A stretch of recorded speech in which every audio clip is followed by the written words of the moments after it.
시간은 하나님 말씀 봉독하는 시간입니다. 하나님 말씀은 누가복음 19장 5절에서 7절 말씀입니다. 누가복음 19장 5절에서 7절 말씀 되겠습니다. 제가 갖고 있는 성경은 약 127면에 나와 있습니다. 누가복음 19장 5절에서 7절까지 말씀 저와 여러분이 한 절씩 교독하겠습니다. 5절입니다. 예수께서 그곳에 이르사 쳐다보시고 이르시되 zac개오야 속히 내려오라. 내가 오늘 내 집에 유하여야 하겠다 하시니 급히 내려와 즐거워하며 영접하거늘 같이 읽습니다. 그 사람이 보고 수군거려 이르되 저가 죄인의 집에 유하러 들어갔도다 하더라. 아멘. 옆사람 축복합니다. 만나면 살아납니다. 하나님을 꼭 만나세요. 할렐루야. 예, 오늘은 말씀의 제목, 오늘 말씀의 제목은요. 말씀 제목. 예, 한번 따라합시다. 하나님은 허망함 속에 만나 주십니다. 예, 오늘은 만나면 변화됩니다. 세 번째 시간. 허망함 속에 만나 주시는 하나님이라는 제목으로 말씀을 함께 나누길 원합니다. 사실 오늘 우리가 살아가는 이 세상에는 끊임없이 우리에게 성공하라고 속삭이는 세상을 살아가고 있습니다. 어떤 대가를 지불하더라도 성공을 꼭 거머쥐어라. 무한 경쟁 체제 속에서 낙오하지 않으려면 열심히 살아야 된다.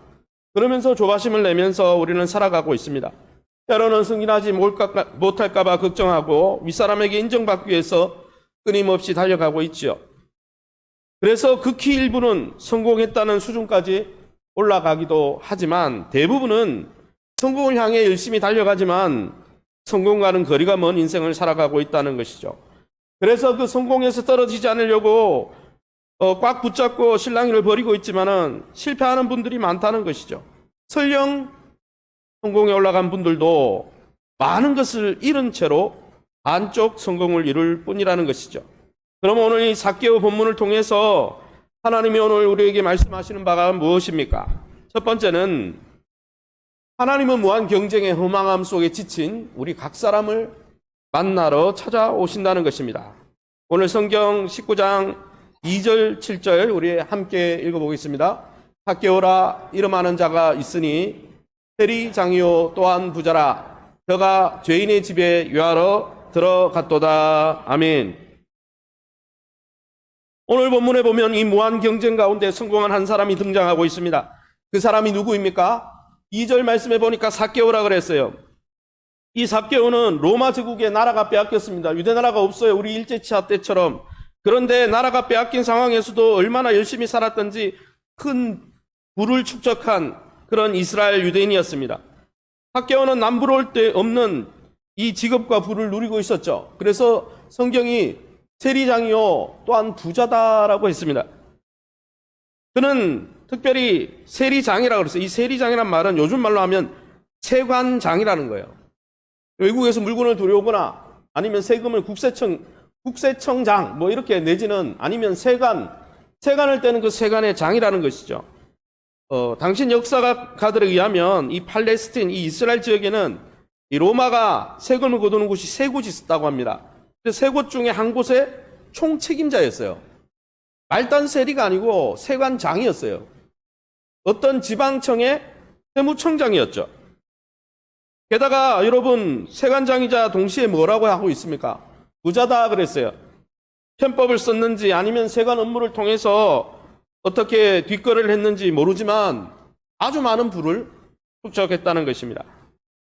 어쨌든 나라를 빼앗긴 암울한 상황 속에서 나름 열심히 살면서 계획을 치밀하게 세워서 그 생존 경쟁에서 살아남은 자가 바로 이 zac개오라는 인물입니다. 그는 세관장 부자 반열에도 올랐습니다. 나름 겉으로는 성공했지만은 주변 사람들 유대인들에게 손가락질을 당하고 있었어요. 그래서 7절에 예수님이 그 집에 들어갈 때 예수님이 죄인의 집에 들어간다라고 표현하고 있죠. zac개오는 이방인 로마인과 짝해서 동족의 등을 처먹고 있었어요. 편법으로 부를 벌어들이고 있었죠. 종교적으로 사회적으로 죄인으로 살고 있었습니다.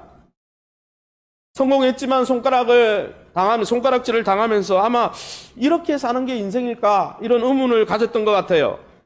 그래서 이렇게 많은 사회적 지위와 돈을 가지고 있었지만 삭개오는 만족할 수 없었다는 것입니다. 새로운 삶은 없을까? 이렇게 사는 것이 인생의 전부일까? 이런 고민을 했다는 것입니다. 그런데 여러분, 삭개오 이름이 무슨 뜻인 줄 아십니까? 이 삭개오라는 뜻은 순결하다는 뜻입니다. 부모가 아마 이 삭개오가 어려운 상황 속에서도 하나님 앞에 거룩하고 순결하게 살아라, 그런 의미로 지은 것 같아요. 그런데 그의 삶이 어떻습니까? 순결하게 자라길 원했는데 그의 이름과는 전혀 반대로 거친 무한 경쟁의 세상 속에 살아남기 위해서 세간직을 보면서 수단과 방법을 가리지 않고 부를 축적하고 성공을 추구해가는 그런 인물이었어요. 이름과는 동떨어진 인물이었습니다. 사랑하는 성도 여러분, 이런 삭개오와 같은 모습이 우리 안에는 없습니까? 사실 우리가 살아가는 시대도 무한 경쟁의 시대입니다. 어떻게 보면 생존을 위해서 살아가는 시대죠. 계약을 따내고 또 승진하려고 그러면 불법이지만 눈을 질끈 감아야 될 때도 있습니다. 그러면서 세상은 다 그런데 나만 그런 거 아닌데, 그러면서 우리 스스로 위로하면서 이 거대한 경쟁 구조 속에서 살아남으려고 생존하기 위해서 발버둥 치는 존재가 우리가 아닌지 모릅니다. 게다가 어떻습니까? 이런 무한 경쟁 속에 살면서 우리가 잃어버리는 게 많이 있다는 거예요.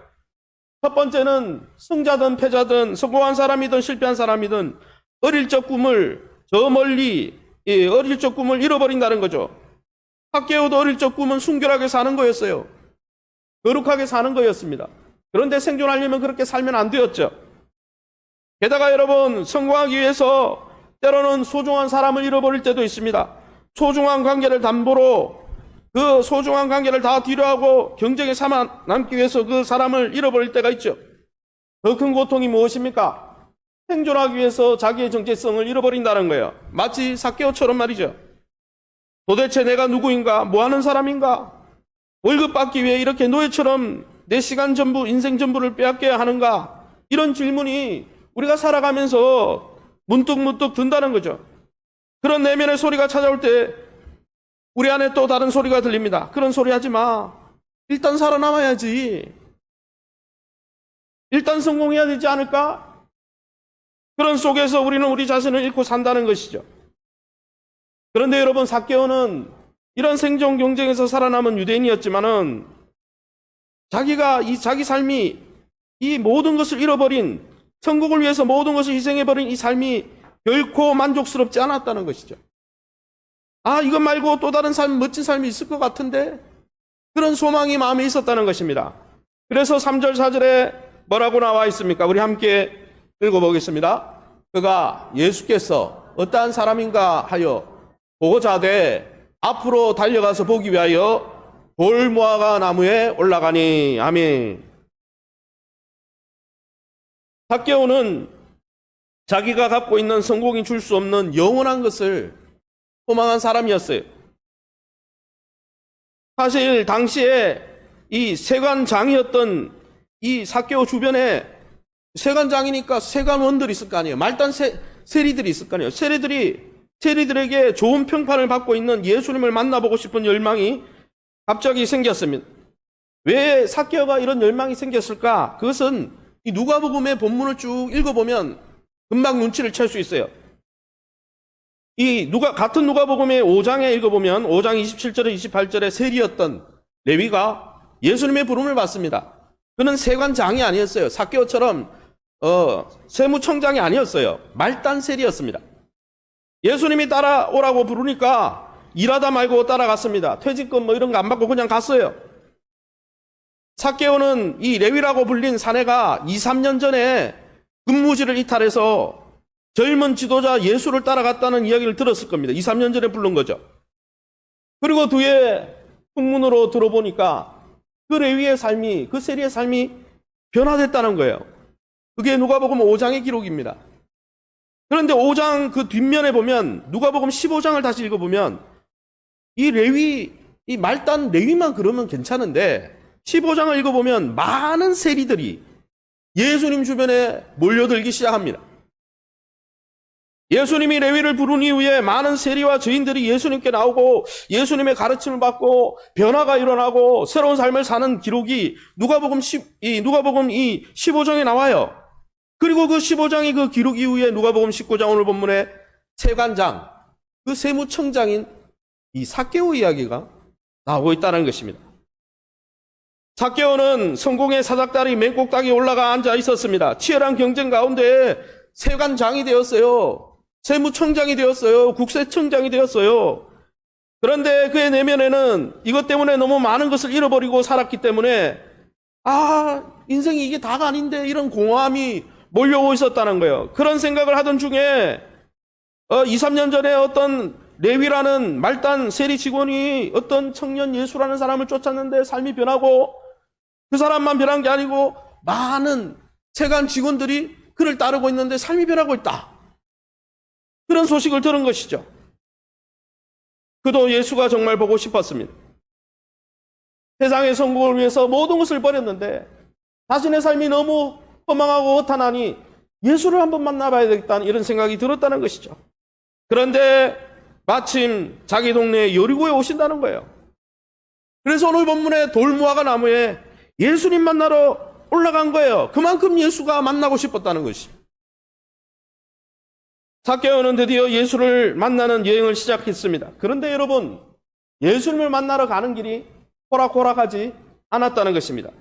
방해물이 너무 많았다는 거예요. 이것은 우리가 예수님을 만나러 나갈 때, 하나님을 만나러 나갈 때도 영적 방해물이 많다는 거예요. 첫 번째 방해물이 뭡니까? 일단 체면이었습니다. 국세청장이고 어떤 지방 세무청장이 나이가 지긋한 어른이 나무 위에 올라간다. 요런 얘기하면은 사람을 만나기 위해서 가로등 위에 올라간다. 체면을 내려놔야 됐습니다. 게다가 예수님 주변에 너무 많은 사람들이 있었는데 그 유대인들은 적대적인 군중이었습니다. 세리 장인 삭개오를 좋아하지 않았어요. 그들이 길을 내줄리 만무했습니다. 게다가 예수님 주변에는 약간 힘주고 똥폼을 잡고 있는 제자들이 있었습니다. 제자들의 기록을 읽어보면 제자들은 예수님 주변에 누가 얼쩡거리는 걸 별로 좋아하지 않았어요. 오늘날도 마찬가지 아니겠습니까? 많은 사람들이 예수님에게 관심을 가지는 이유는 하나입니다. 친구가 변했거나 가족이 변했거나 그럼 나도 만나봐야 되겠다. 그런데 여러분, 반대로 그 사람들 때문에 장애물이 생기기도 한다는 것이죠. 정말 예수를 만나고 정말 긍정적인 변화가 일어나는 사람을 보고 우리가 기독교에 대해서, 기독교에서 믿는 예수님에 대해서 호감을 가지기도 하지만 반대 일도 일어난다는 거예요. 요즘 여러분 가난한 성도들이 그렇게 속출한 이유가 뭡니까? 코로나 때문에 많은 교인들이 죽었다고 하는데 그 이유의 대부분이 뭔지 아십니까? 예수 믿는다고 하는 사람들이, 소위 말하는 기독교인들이 이상하게 산다는 거예요. 세상 사람보다 더 이상한 삶을 산다는 거예요. 그래서 세상 사람들이 왜 교회 안으로 들어오지 않나? 기독교인들이 너무 위선적이라는 거예요. 그뿐만이 아닙니다. 여러분, 예수를 믿으려면 나는 예수님은 좋은데 기독교인들은 싫어. 그래서 예수를 안 믿게 되는 거예요. 게다가 여러분, 요즘 현대인들의 갖고 있는 영적 방해물이 뭡니까? 너무 바쁘다는 거예요. 주말마다 교회 가느니 차라리 하루를 쉬지. 그런 마음에 소욕들이 일어난다는 것이죠. 그러나 여러분, 더 큰 장애물이 있습니다. 기독교인들의 위선이나 분주한 일상보다 더 큰 장애물이 있는데 그것은 우리 안에 일어나는 생각인데 첫 번째는 나한테 꼭 예수가 필요할까? 그동안 예수 없이도 잘 살았는데. 이런 마음의 장애물이 있죠. 두 번째 장애물은 예수님을 쫓는 사람들은 예수님은 죄인을 찾으러 왔다고 했는데 나 그래도 괜찮은 사람 아니야? 아니, 이만한 짓은 세상 사람들 다 하는데 이걸로 나를 나쁘다고 평가할 수 있을까? 내가 죄인일까? 나는 죄인이 아닌데 예수가 필요할까? 나는 그럭저럭 잘 사는데? 이런 생각을 하다 보니까 자신의 영혼의 상태를 살피거나 자기의 인생의 의미를 찾지 못하는 거예요. 나는 괜찮다고 생각하니까 안 나오는 거죠. 하지만 삭개오는 이런 사회적인 체면, 적대적인 군중, 폼 잡고 있는 제자들뿐 아니라 주변에 많은 사람들의 장애물뿐 아니라 내면의 장애물들이 여러 가지 그도 생각이 많았겠죠. 그런데 그런 어려움들을 다 뛰어넘고 예수님께 나왔다는 것이죠. 그런데 중요한 건 뭡니까? 예수님을 만나려고 가로등까지, 요즘은 이라면 가로등까지 올라갔는데 예수님이 먼저 삭개오를 알고 계셨다는 것입니다. 19장 5절 말씀입니다. 우리 같이 한번 한 목소리로 읽어보겠습니다. 쳐다 보시고 이르시되 삭개오야 속히 내려오라. 내가 오늘 내 집에 유하여 하겠다 하시니, 돌감람나무 위에 올라가면 예수님의 이 정수리밖에 못 봐요. 그렇잖아요. 높이 차이가 있으니까. 예수님의 눈과 눈을 맞출 수가 없어요. 왜? 위에 있는 거니까. 예수님 위로 쳐다보셔야 마주치는 거예요. 예수님은 삶의 공허함과 영적인 갈망을 갖고 있는 이 삭개오를 알고 계셨습니다. 그리고 하늘 위로 위에 있는 삭개오를 쳐다보셨어요. 그리고 그의 이름을 불러주셨습니다. 난생 처음 만났는데 어떻게 이름을 알고 있고 이름을 불러주십니까? 삭개오를 올려 쳐다보면서 나무에 올라가 계신 분 내려오세요 이렇게 말하지 않았어요. 거기 키 작은 분 내려오세요 이렇게 말하지 않았습니다. 당장 삭개오야 라고 이름을 불렀다는 것이죠. 삭개오가 찾아가기도 전에 그의 이름을 불러주셨다는 것입니다. 마치 집 나간 둘째 아들 탕자가 돌아올 때에 이미 그 먼 발치에 나가서 맞아준 아버지처럼 이미 나와 맞아주셨다는 것입니다. 여러분, 수많은 사람들이 운집해 있었지만 예수님은 삭개오 한 사람에만 집중하고 있는 것 같이 보인다는 것이죠. 그 이름을 불러주셨다는 것이죠. 그의 고향 같이, 삭개오가 무슨 뜻입니까? 순결한 삶이란 뜻 아닙니까? 그의 고향 같이 너가 지금 그렇게 살고 있지 못하지만 삭개오야 라고 불렀다는 거예요. 그리고 뭐라고 하셨습니까? 빨리 내려오게, 내가 당신의 친구가 되어서 하루 당신의 집에 머물고 싶네, 이렇게 말씀하셨다는 거예요. 성경은 이 예수님의 모습을 통해 하나님이 어떤 분인지 잘 보여줍니다. 하나님은 군중에 관심 있는 게 아니에요. 하나님은 군중 속에 우리를 한 사람으로 보지 않습니다. 하나님은 우리 각 사람의 이름을 알고 계시고 불러주시고 찾아와 주신다는 것입니다. 한 사람 한 사람, 정말 생존 경쟁에서 지쳐있는, 허망한 것을 쫓으면서 불안해하고 있는 우리 한 사람 한 사람에게 다가와서 말씀하신다는 거예요. 사랑하는 아들아, 사랑하는 누구야, 내가 너를 알고 있다. 네가 어떻게 살고 있고 네가 그동안 어떻게 살아왔는지를 알고 있다. 네가 무엇을 고민하고 있고 치열한 생존 경쟁 속에서 얼마나 힘들어 하는지를 알고 있다. 내가 너의 고향 가치, 너의 이름값, 너의 고향 가치가 무엇인지도 알고 있다. 예수님은 하나님을 찾는 사람들을 단독으로 만나러 가신다는 거예요. 여러분, 어떤 의미에서 여러분 방문은 삭개오 때문에 가신 거예요. 그래서 그런 사람들을 만나주시고 그들의 친구가 되어주셨다는 거예요. 그러니까 주변 사람들이 뭐라고 수군거렸습니까? 19장 7절 말씀에 뭐라고 돼 있어요? 무사람이 보고 수군거려 이르되 저가 죄인의 집에 유하러 들어갔도다. 예수님 죄인이에요. 죄인. 들어가서 홍군형을 내주세요. 어쩌면 이런 여론몰이를 한 것 같아요. 그런데 예수님이 뜻밖에도 홍군형을 내달라고 하는 군중의 그 여론에 굴복하지 않고 어떤 말을 하십니까? 문제가 있죠. 문제가 심각하게 있죠. 죄인이 맞아요. 그런데 삭개오에게 그런 비난의 말은 일절하지 않고 뭐라고 하면서 말을 합니까? 함께 머물겠다. 내가 너의 친구가 되어주겠다. 있는 그대로 받아주겠다. 비판하거나 지은 죄를 따지기 전에 내가 당신의 친구가 되어주겠소. 어쩌면 여러분, 삭개오에게 필요한 것은 손가락질하는 사람이 아니라 친구가 되어줄 사람을 삭개오는 기다리고 있었다는 거예요. 그런 삭개오에게 뭐라고 합니까? 너에게 한 수 가르쳐 주려고 내가 너를 찾아왔다. 똑바로 살아. 이렇게 말씀하지 않고 내가 당신의 친구가 되어주겠어. 행정 경쟁에서 살아남기 위해서 모든 것을 잃어버린 친구도 없는 당신에게 내가 당신의 친구가 되어주겠어. 그리고 잔치가 벌어지는 거예요. 많은 분들이 하나님 생각하면 인간의 잘못을 지적하고 벌 주는 분으로 생각합니다. 그러나 성경이 말하는 하나님과의 만남의 핵심은 하나님이 우리 한 사람 한 사람을 인격적으로 대우해 주시고 삭개오처럼 만나 주신다는 거예요. 삭개오가 회개하지 않았습니다. 예수님 만나기 전에 회개하지 않았어요. 친구 되자고 말할 때 신앙 고백 안 했어요. 그러나 회개도 안 했고 신앙 고백도 하지 않았는데 삭개오를 예수님이 그 친교의 식탁에 초청해 주셨다는 거예요. 삭개오는 고작 한 것은 가로등 위에 올라가서 돌무화과 나무 위에 올라가가지고 가로수 위에 올라가서 그냥 하나님, 예수님 한번 만나서 새로운 삶을 좀 살아봤으면 이건 아닌 것 같은데 내 인생은 그렇게 그냥 고작 한 걸음 옮겼을 뿐인데 예수님은 그냥 초대해 주시더라는 거예요. 여러분, 하나님은 우리를 인격적으로 만나주길 원하십니다. 그런데 이 만남에는 조건이 있다는 거예요. 그 조건이 뭡니까? 죄를 회개하고 전도를 많이 하고 헌금을 많이 하고 그거 아니에요. 하나님, 한번 따라합시다. 하나님, 내 인생에 하나님이 필요합니다. 나는 하나님이 절체절명으로 꼭 필요한 존재입니다. 그래서 다 큰 어른이 나무에 가로수 나무에 올라가서 예수님 만나려고 했던 삭개오의 그 마음이 필요하다는 거예요. 심령이 가난한 그 마음이 필요하다는 거예요. 하나님의 은혜가 아니면 살 수 없을 것 같아요. 하나님이 내 인생의 전부예요. 그 마음을 들고 나오면 하나님은 얼마든지 만나주신다는 것이죠. 이런 기대감으로 하나님을 찾으면 예수님이 우리를 만나주시고 우리의 잃어버렸던 삶을 회복시켜 주신다는 것이죠. 삭개오가 예수님을 만나고 싶은 만큼 그 이상으로 잃은 자 삭개오를 찾고 싶은 예수님의 마음도 간절했습니다.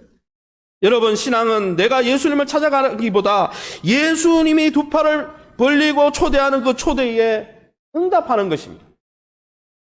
성경은 나는 하나님이 필요한 존재입니다 이렇게 인정하는 사람을 죄인이라고 합니다. 나는 하나님이 정말 필요한 사람입니다. 그런 마음을 품고 있는 사람은 하나님을 만날 준비가 된 사람이에요. 그런 사람은 얼마든지 하나님이 삭개오처럼 만나주신다는 것이죠. 사랑하는 성도 여러분, 삭개오처럼 하나님, 내 인생에 하나님이 꼭 필요합니다. 이런 마음을 먹고 작은 결심만 해도 주님은 기뻐하신다는 것이죠. 주님은 우리 안에서 일하신다는 것이죠.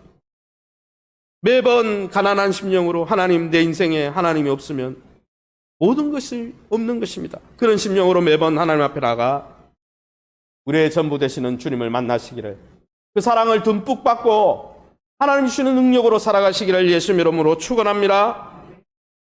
그러면 이런 예수님 만나면 어떻게 될까요? 두 번째 내용은 예수님을 만나면 새로운 비전과 새로운 삶을 다시 꿈꾸고 살아갈 수 있다는 것이죠. 누가복음 19장 5절, 6절, 8절 우리가 한 목소리로 읽어보겠습니다. 삭개오야, 속히 내려오라. 내가 오늘 내 집에 유하여야 하겠다 하시니 급히 내려와 즐거워하며 영접하거늘 주여 보시옵소서. 내 소유의 절반을 가난한 자들에게 주겠사오며 만일 누구의 것을 속여 빼앗은 일이 있으면 내 갑절이나 갚겠나이다. 아멘. 이 본문에 보면 예수님의 그 따뜻한 사랑을 경험하자, 하나님의 사랑을 받고 나 자신을 사랑하기 시작하자, 여러분 주변 이웃에 대한 사랑이 변화가 나타났다는 거죠. 예수님의 따뜻함을 경험한 삭개오의 마음에 변화가 나타났다는 거예요. 그러게 여러분, 하나님의 사랑을 받으면 하나님의 사랑을 나누기 마련입니다. 할렐루야. 우리가 신앙생활하면서 신앙생활이 십자가고 의무가 되는 것은 내가 지금 하나님의 사랑을 제대로 받지 못하고 있다는 증거입니다. 하나님의 사랑을 듬뿍 받으면 헌신하고 섬기는 게 헌신이 아니에요. 기쁨이 되는 거예요. 여러분, 여기 삭개오가 금식기도 하고 그 기도 후에 소유의 절반을 나눴습니까? 아니에요. 기쁨으로 그냥 들어가자마자 요청도 안 했는데 이 말을 한 거예요. 여러분, 만약 우리가 예수의 사랑을 매일매일 경험하지 못하면 우리가 섬기고 헌신하는 것은 의무감으로 전락하고 맙니다. 신앙은 의무감이 하는 게 아니에요. 하지만 예수님을 인격적으로 만나고 나를 이해해 주시고 내 인생의 고통과 고난을 공감해 주시는 하나님의 사랑을 알기 시작하면 그 사랑을 받고 그 사랑으로 내 자신을 채우고 나면 이제 그 넘치는 사랑을 누군가에게는 주고 싶은 생각이 든다는 거예요. 할렐루야. 이게 예수 만난 사람의 특징이라는 거예요. 물론 삭개오처럼 무조건 소유의 절반을 나눠줘라, 그건 아니죠. 사람들마다 상황은 다르겠지만 중요한 것은 인생에 내가 섬기고 사랑하고 헌신하는 게 더 이상 의무가 아니라 사랑을 받았기 때문에 사랑을 나누고 헌신하는 게 자연스러워진다는 거예요. 사랑하는 성도 여러분, 저와 여러분은 어떻습니까? 삭개오는 예수님을 만나고 가치관이 변했습니다. 예수님이 이 말씀을 하기 전에 18장에 보면 19장 바로 앞에 18장에 부자 간원이 찾아옵니다.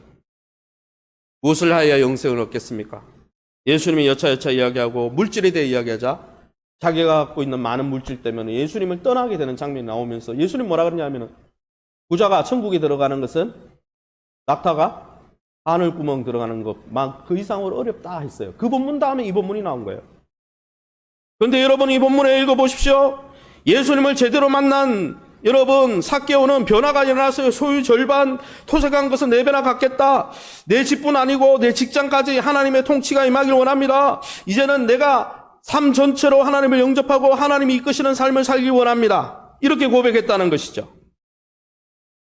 사랑하는 성도 여러분, 저와 여러분은 예수 그리스도를 만나셨습니까? 여러분 만나면 변화가 일어나는 것입니다. 변화해가지고 사람들에게 보여주려고 하는 변화가 아니라 자연스러운 변화가. 여러분 연애를 하면 또 사랑하는 배우자에게 사랑을 많이 받으면 어떻습니까? 자녀를 위해서 섬기는 게 하나도 안 힘들어요. 소위 말하는 C자 붙은 그 C 패밀리, 시집 식구를 위해서 헌신하는 것도 좀 덜 힘들어요. 근데 사랑을 못 받으면요, 시집 식구도 그렇고 자녀도 그렇고 다 힘들어요. 사랑하는 성도 여러분, 저와 여러분은 매일매일 하나님의 사랑을 듬뿍 받고 있습니까? 그 사랑을 받으면 그 사랑을 나눠주고 싶은 변화가 일어난다는 것이죠. 회개란 삶을 재편하는 것입니다. 하나님이 기뻐하는 삶으로. 회개란 죄의 삶이, 죄가 주었던 혜택을 다 포기하고 과거의 잘못을 반복하지 않는 것입니다. 회개란 말로 하는 것이 아니라 삶으로 나타내는 것입니다.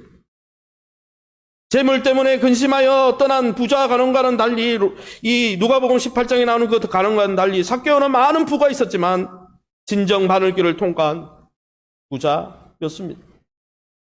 사랑하는 성도 여러분, 자본주의 체제에서는 너 성공해야 돼 라는 말을 많이 듣게 될 것입니다.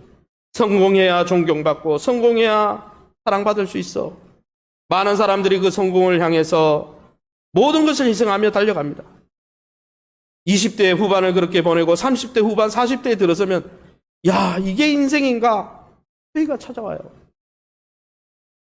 그런 경쟁 사회 속의 허무함을 경험하고 있는 우리를 주님은 삭개오를 찾아오셨던 것처럼 오늘도 우리를 찾아오고 계시다는 것이죠. 그 예수님을 만나면 우리의 삶이 달라진다는 것이죠.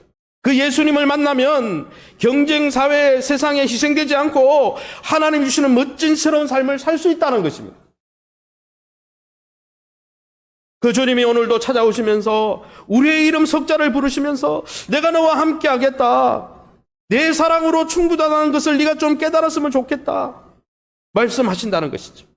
사랑하는 성도 여러분, 아무쪼록 예수 그리스도를 통해서 하나님 나라를 미래에 죽어서 누리는 나라가 아니라 이 땅에서부터 하나님이 주시는 평화와 안식과 새로운 삶의 멋진 행복을 주님과 동행하면서 누리시는 경쟁사회의 희생양이 아니라 예수 그리스도를 온전히 만나 하나님이 주시는 멋진 비전과 삶을 이루어가는 저와 여러분 다 될 수 있기를 예수님 이름으로 축원합니다. 제가 한번 기도하겠습니다. 하나님 감사합니다.